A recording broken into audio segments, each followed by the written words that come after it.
The first light of September 9th crept over the Kathmandu Valley, spilling molten gold across the rooftops and temple spires. The city's usual morning rhythm, the clang of bicycle bells, the hiss of boiling tea, was there, but beneath it ran a deeper current. From alleyways and side streets, from bus stops and tea stalls, young people began to emerge. Some wore backpacks stuffed with water bottles, scarves, and makeshift first aid kits. Others carried nothing but their voices and conviction. The air was cool, but there was a heat in their eyes. This was not a day for routine. This was a day for history, and they could feel it in their bones. The streets, still damp from the night's rain, seemed to hum with anticipation. Shopkeepers paused mid-sweep to watch the trickle of youth become a stream. Somewhere, a radio played an old folk song, its melody almost drowned out by the growing murmur of footsteps. Kathmandu was waking, but not to an ordinary day.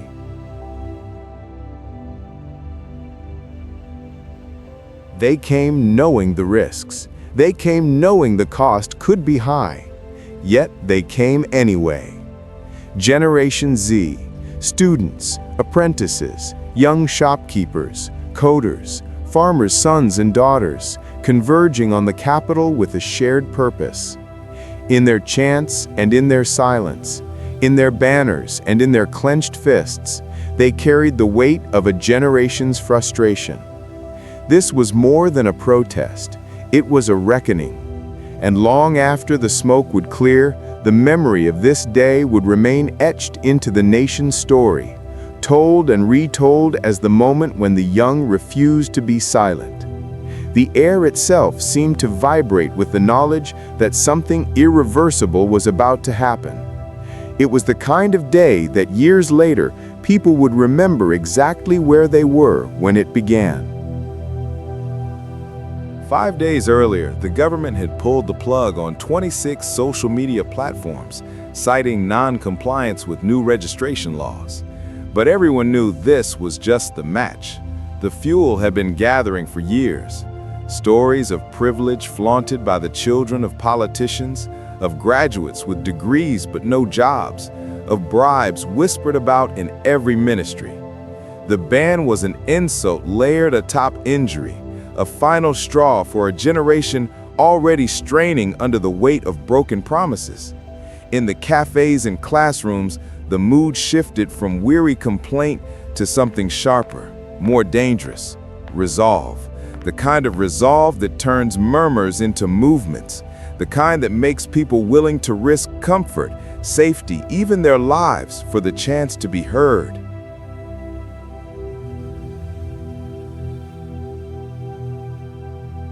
In the days after the ban, Kathmandu's cafes and canteens became war rooms. Over steaming cups of chaya, plans were whispered in corners, heads bent close so that only trusted ears could hear. In gaming cafes, the glow of monitors lit the faces of young men and women huddled over keyboards, switching to encrypted apps to avoid the watchful eyes of the state. Messages flew through the digital underground. We meet at Ratna Park, 9 a.m., bring everyone. The date was set, the place was chosen, and the city's heart would soon beat to the rhythm of marching feet. In cramped student hostels, paintbrushes scrawled slogans on cardboard deep into the night. In quiet family kitchens, parents watched their children knot scarves around their necks and slip out into the darkness, unsure if they would return unscathed. The whispers of discontent had become a drumbeat, steady and growing louder. The protest was no longer an idea, it was a living thing, and it was coming.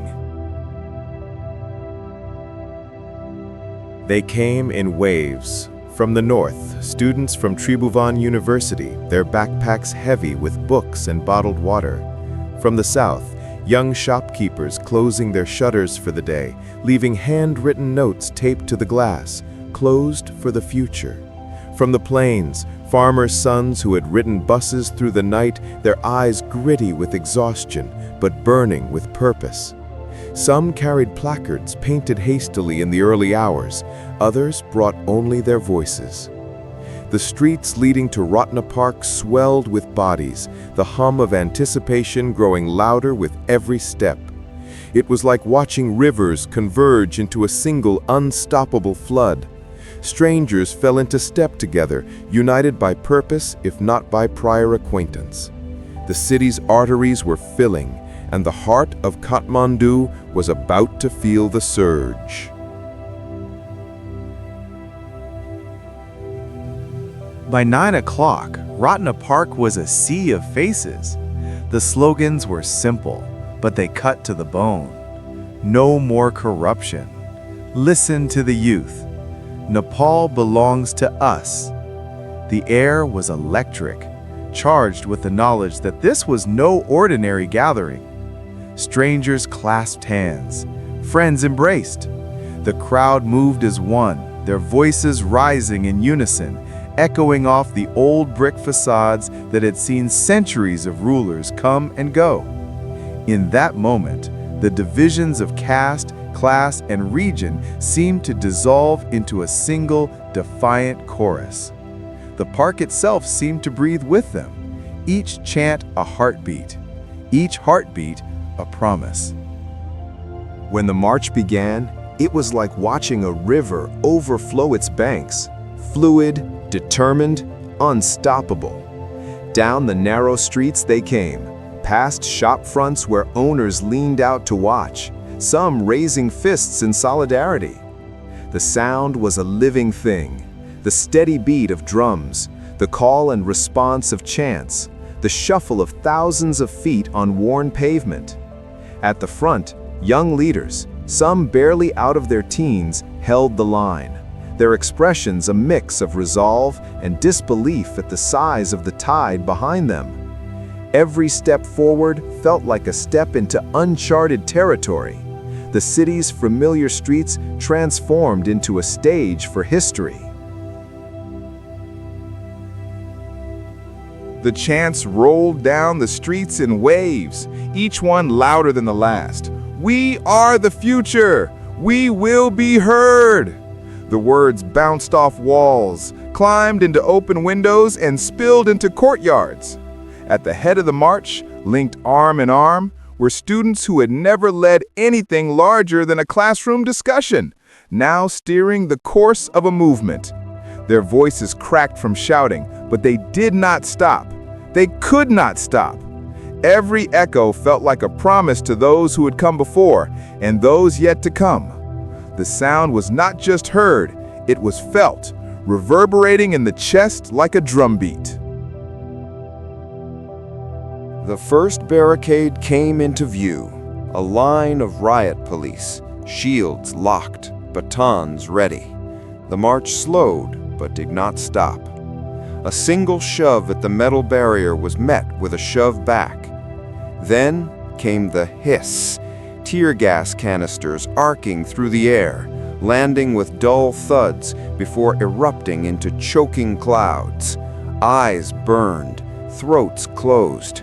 Yet through the coughing and the chaos, some held their ground, waving flags defiantly in the white haze. The confrontation had begun in earnest, and there would be no turning back. The air was thick with both gas and defiance. The crowd splintered into smaller groups, some retreating to side streets, others surging forward. Stones clattered against shields, batons rose and fell. Sirens wailed, their pitch rising above the roar of the crowd. The pavement shook with the thud of boots, police advancing, protesters scattering, only to regroup moments later. The city had become a chessboard of running battles, each move met with an immediate counter. The air was thick with adrenaline and the acrid tang of tear gas. Every corner turned revealed another skirmish, another stand, another act of defiance. The protest was no longer a march. It was a fight for space, for breath, for the right to be seen. By mid-afternoon, smoke was rising above Singha Durbar. Flames licked at the windows of the Parliament building, blackening the white facade. Once a symbol of democracy, it now stood wreathed in fire and fury.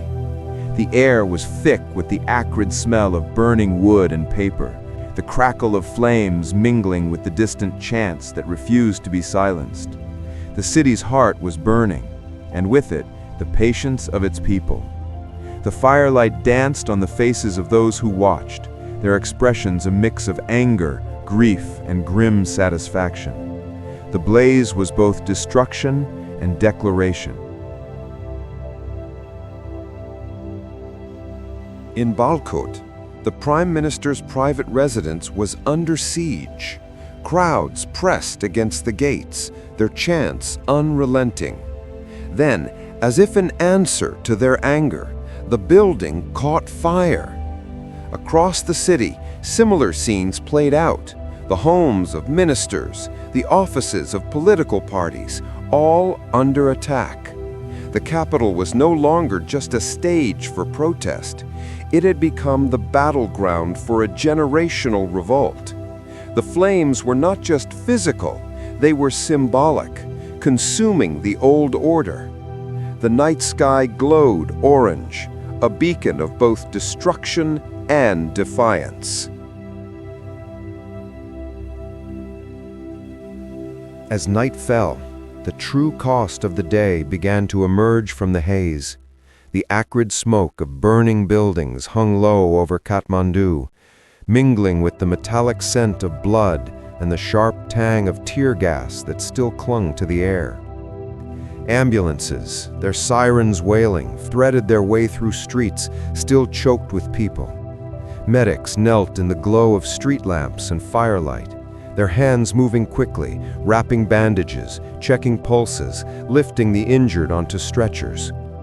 19 lives had already been claimed, each one a story cut short. A student who had been carrying a banner, a shop assistant who had joined the march on his lunch break, a young woman who had come to sing protest songs with her friends. Hundreds more bore wounds, some visible, others hidden deep in the mind.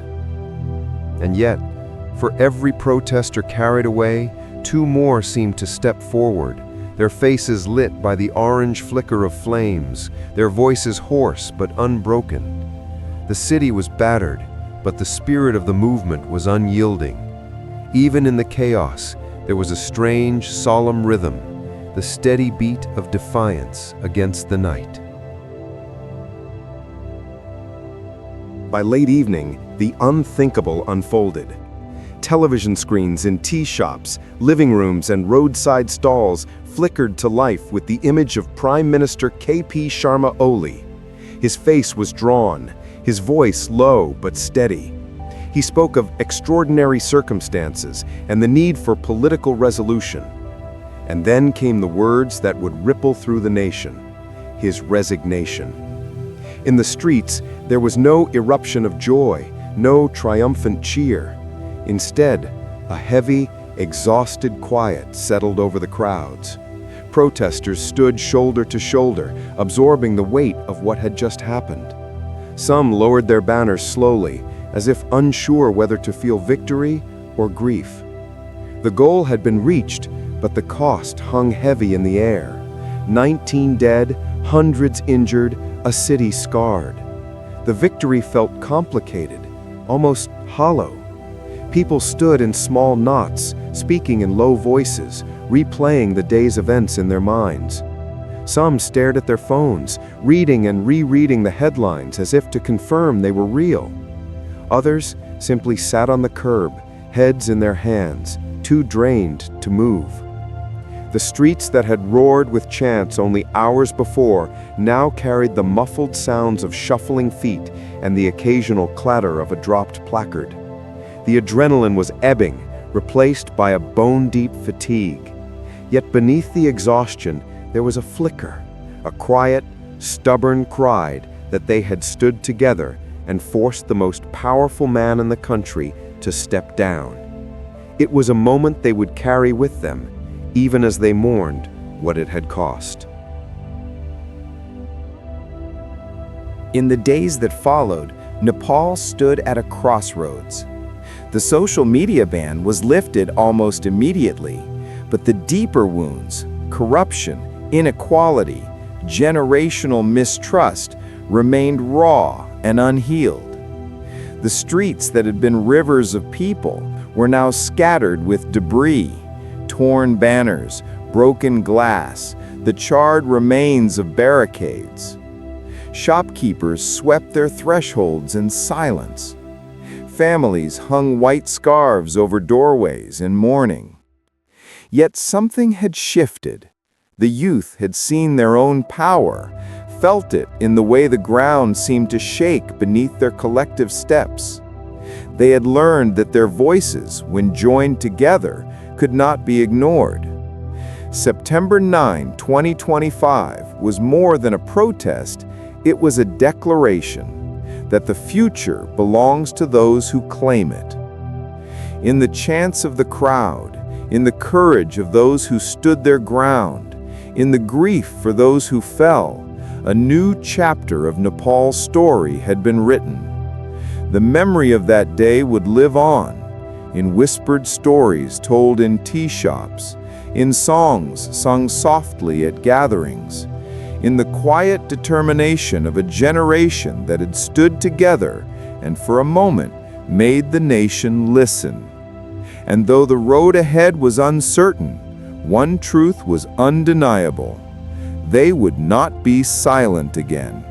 The echo of their footsteps on that September morning would carry forward, a reminder to all who heard it that change is born when ordinary people decide they have waited long enough.